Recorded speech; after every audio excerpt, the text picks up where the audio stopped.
Avant la prise en main de tout appareil électrique, assurez-vous d'avoir bien lu la notice d'utilisation pour votre sécurité et la bonne marche du produit. La soudure provoque la projection d'éléments en fusion. Aussi portez des vêtements inifugés, tabliers, gants et masques de soudure. Soudez de préférence dans un atelier protégé des intempéries et de la poussière. En aucun cas vous ne devez utiliser votre poste à souder dehors lorsqu'il pleut. Si vous devez souder à l'intérieur de votre maison, protégez votre sol et éventuellement le support. Les projections pourraient les marquer à jamais. Attention, toutes les électrodes ne se branchent pas de la même manière. Certaines doivent être branchées sur le pôle plus, d'autres sur le pôle moins. Les indications mentionnées sur l'emballage doivent être impérativement respectées. Le diamètre des électrodes à utiliser est fonction de l'épaisseur des pièces à souder. Ce tableau vous indique non seulement le diamètre d'électrode, mais également le réglage de l'intensité du courant nécessaire. Branchez le connecteur du porte-électrode sur le pôle indiqué sur la boîte d'électrode et le connecteur de la pince de masse sur l'autre pôle. Réglez également l'intensité nécessaire en fonction de l'épaisseur des pièces. Fixez votre électrode dans le porte-électrode à l'aide de la manette prévue à cet effet.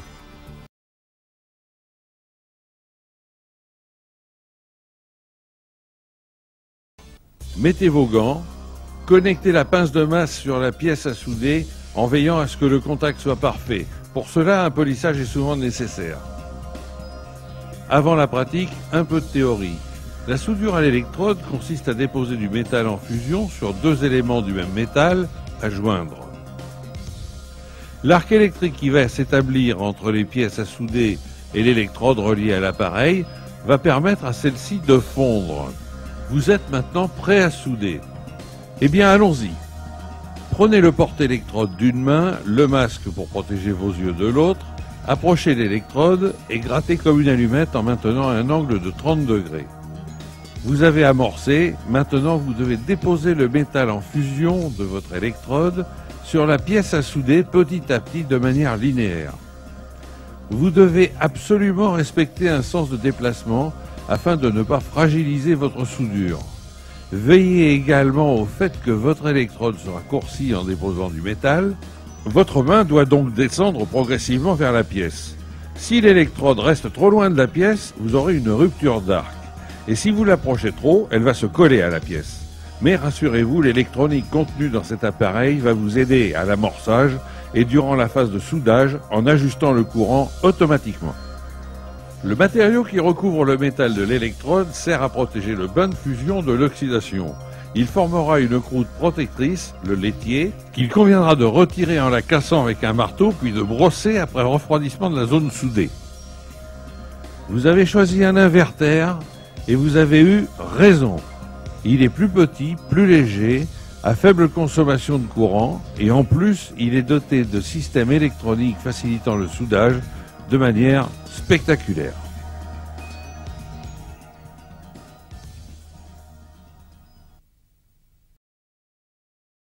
Au poste de soudure MMA, la technologie inverter vous apporte puissance et souplesse. La réalisation de ce chandelier, bien que minutieuse, ne vous causera pas de difficultés. Chaque socle des porte-bougies se compose d'un disque plat et d'un tube de diamètre proportionné à vos bougies. Dans ce cas, la pince de masse servira à la fois de contact et de serrage. Un simple point de soudure à l'intérieur du tube unira ces deux pièces. Attention, l'arc électrique provoquant la fusion de l'électrode et du métal atteint une température proche de 3000 degrés. Les pièces soudées restent donc longtemps très chaudes. Il est déconseillé de les refroidir brutalement. Cela transforme les qualités propres du métal. Le pied est constitué d'une petite barre de section carrée de 12 mm sur 12 et avec une pincetto, il est facile de les assembler pour assurer un bon contact. La pince de masse est connectée à l'un des éléments. Là encore, un seul point de soudure est nécessaire.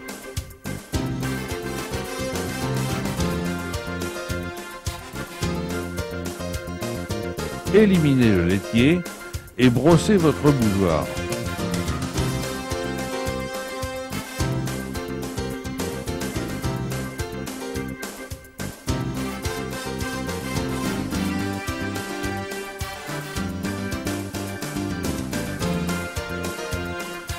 Le pied est constitué dans la même barre de section 12 mm sur 12 et pour certaines réalisations comme celle-ci, il est délicat de positionner la pince de masse sur l'objet à souder.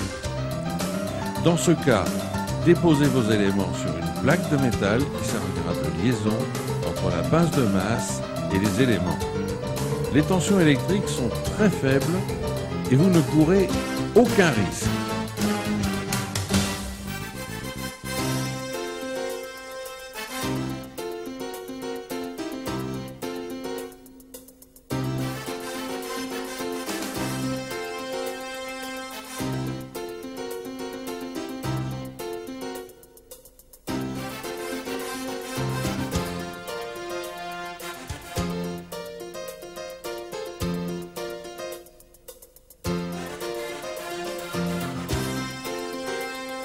Le support étant réalisé, il ne vous reste plus qu'à souder les 3 porte-bougies en vous aidant d'une pince étau pour maintenir les éléments lors des points de soudure.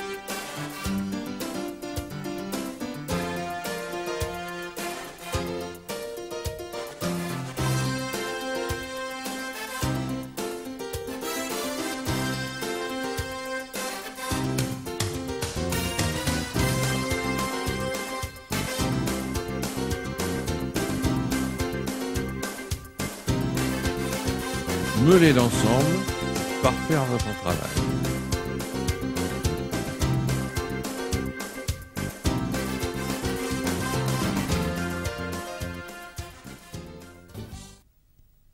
Le matériel de jardinage subit souvent des chocs. Quand il est laissé à l'humidité, le métal rouille, se dégrade et il est nécessaire de pouvoir le réparer. Un contrefort de cette brouette s'est rompu. Il faut le ressouder. Pour commencer, mettez bien à nu les parties à souder, ainsi qu'un endroit pouvant assurer le bon contact de la pince de masse. Le métal un peu vieillissant et peu résistant à la forte chaleur de l'arc électrique, proche de 3000 degrés, il se perce facilement. Agissez donc par petites soudures.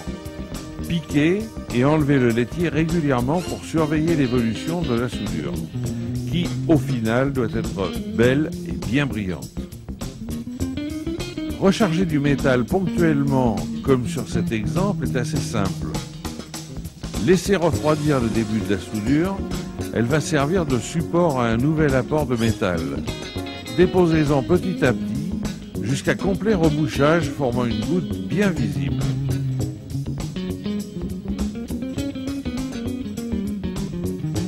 Ôtez le laitier, brossez et vérifiez la qualité du rechargement.